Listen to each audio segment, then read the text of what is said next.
সালাতুল হাজত। মানুষের যখন বিশেষ কোনো প্রয়োজন দেখা দেয়, শারীরিক, মানসিক, পারিবারিক, সামাজিকভাবে দুশ্চিন্তায় পতিত হয়, তখন তাকে মহান আল্লাহ তাআলার কাছে আশ্রয় চাইতে হয়।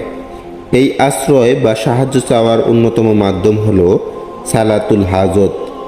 যে কোনো বিপদ থেকে মুক্তি পেতে সালাতুল হাজতের গুরুত্ব অপরিসীম। সালাতুল হাজতের শাব্দিক অর্থ প্রয়োজনের নামাজ। বৈধ কোনো প্রয়োজনের জন্য মহান আল্লাহ তাআলার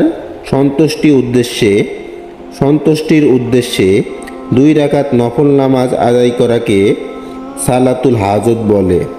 সালাতুল হাজতের গুরুত্ব ও ফজিলত। রাসূলুল্লাহ সাল্লাল্লাহু আলাইহি ওয়াসাল্লাম নিজে যে কোনো প্রয়োজনে সালাতুল হাজত পড়তেন এবং সাহাবায়ে কেরাম